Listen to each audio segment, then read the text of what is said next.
Hey kids, this is Ivan. How you doing? You ever feel like your life is slipping away before your eyes? Well, the truth is, it is. And it's going to be gone before you know it. The real question is, how do you want to spend the time that's left? Do you want to spend it doing things that matter to you? Or do you want to spend it doing things that don't really matter to you at all? So let's talk about this a little bit. I'm 57, and it's ridiculously cliche to hear a person in their mid-50s express the idea that, wow, it all goes by so fast. But the thing is, well, that's true.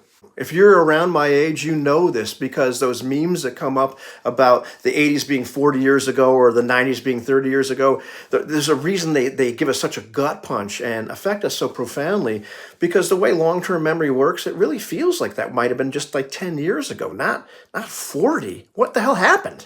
You gotta be kidding me. And it's freaky. There's a meme that circulates the internet every once in a while, and it's called something like the 7 Uncomfortable Truths. And they hit us in the gut when we read these things, because it says things like the average life expectancy is 76 years or 4,000 weeks, or middle age is 38. It's not 50, pal. And these just like really kill us if you're of that age when you look at them, because you're like, oh shit, what the hell happened? I think what makes it the most surreal for me is I still feel like 20 or 30 in my head. And no, I don't mean Peter Pan syndrome. I just have that same kind of mindset. I still feel like me, except I've got a lot more aches and pains. But anyhow, this video isn't about that.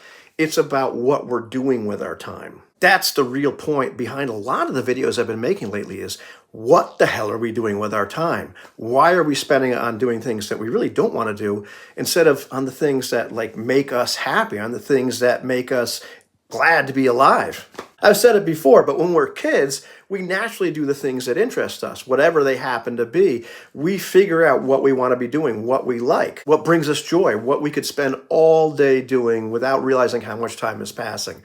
And then all of a sudden, well, we become adults and we start doing other things. And look, I'm not talking about being childish and ridiculously irresponsible. I'm talking about the idea that we start adulting, and all these things that make life worth living, that bring us the most joy, we put them to the side.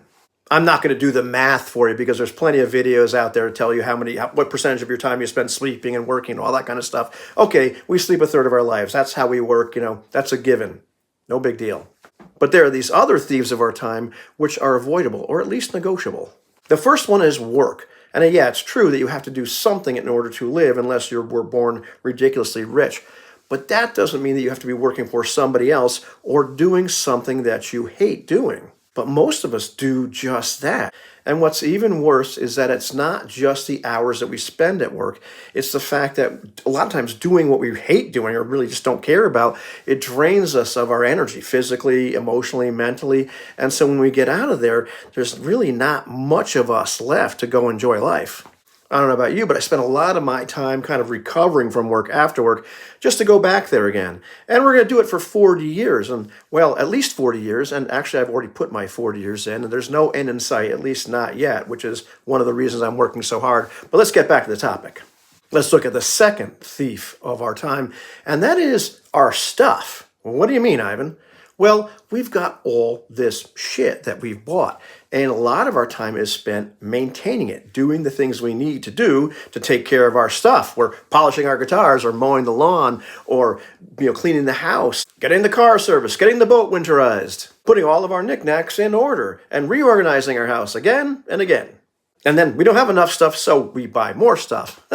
And so we become these prisoners or slaves to this stuff that people have convinced us to buy. I mean, bass guitars and role-playing games, those are cool. But you know what I mean. We have all this stuff, too much, and we're a slave to it. The next thief of our time is obligation. And I'm probably going to alienate some people when I say this. But very often, there are people that we're spending too much time with. People that maybe are toxic, that we don't want to spend time with in the first place. And it could be family. It could be friends. It could be that some friendships have outgrown their, I don't want to say usefulness, but we've grown apart. And we're spending time with them. We're spending time with that game group or with that band or going to that baseball league, out of obligation, because we've always done this. And it's kind of uncomfortable to put an end to those friendships or those activities. And well, we're being uncomfortable doing that, but we're giving the one thing which we have only one of, our lives, to these people and these activities because we're uncomfortable saying, hey, I think I'm done with this. Going back to those 7 uncomfortable truths, some of them are the idea that if something doesn't feel right, don't settle. And very often we're in these relationships or these jobs, and this isn't it, and we just don't settle for it. I mean, this is the one life you have. Dude, there's a reason that your body is telling you this isn't the place. And I'm using the word dude in the gender neutral version of the word. There is a gender neutral version of the word dude. At least there is now, because dude, that's how I use it.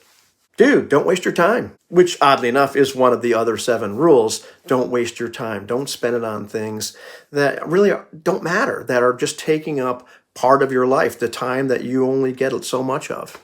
Another one is don't stay in places that drain you. And very often we're in these situations which are just killing us slowly. And we're staying there out of obligation or just, of discomfort of the process of leaving. Get the hell out of that. I had to do that with relationships, and I had to do that with addiction and get myself out of something that was absolutely killing me and draining me. And I think truth number 7 was the idea that the only thing you're going to regret is not doing the things that you love. And so many people on their deathbed, their number one regret isn't even that they wish they spent more time with their family and less time working, but just they didn't do the things they wanted to do. All these little goals, climb Mount Everest, although that's pretty deadly. I wouldn't suggest that. All the things they wanted to do, they didn't do them, and they regret not going for it. And it's tragic because we spend so much of our lives, wasting our precious time being on autopilot, not really thinking about what we're doing, or we hesitate making some changes because it's going to be uncomfortable, or we feel responsible to all of these obligations and to act the way a good adult should act because we were told that's how we should act by people that were told that's how they should act. And we don't put any thought into what the hell am I doing? What the fuck am I doing with my life? And dude, I'm not saying that, from a standpoint of why are you not being more productive? I'm saying that from why are you spending your life doing your things you don't want to do and not doing the things that you want to do? Because this is your one freaking life. This is it. Don't let anybody else tell you how to spend it.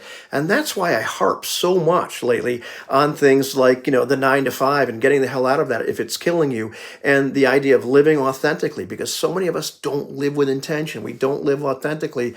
We're not living our lives. We're just kind of spending them, waiting for them to be over. Because when I'm at work, I don't like that job, so I'm kind of waiting for that day to be over, but I'm wishing away 8 hours of my life that I'm not going to get back. That is insane. That's freaking nuts. What you want to do with your life, what the specifics are, that's up to you. Everybody's different. There is no special pattern or path of how you're supposed to spend your life.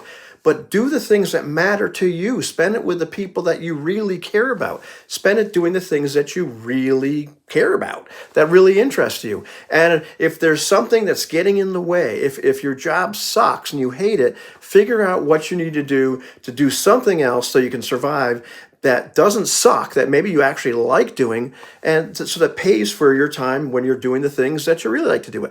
I think it's complete BS that we have to spend a whole chunk of our lives doing something that we hate, that we can't stand, to pay for the part of our lives which is good. I think it's bullshit. We don't need to do that. And likewise, we shouldn't be afraid to be ourselves, to be the real Ivan, the real you, to live out loud. And we've been kind of conditioned not to do that ever since we were kids. Be quiet. Now is not the time to stand up. You've got to raise your hand to go to the bathroom or to talk or all this other stuff. Well, you know what? We're grown-ups now. We get to do what we want. But so many of us are afraid to do that. And we just kind of sit there and live this life that we think we're supposed to live, and it's killing us. And that drives me out of my mind. That is unbelievably tragic.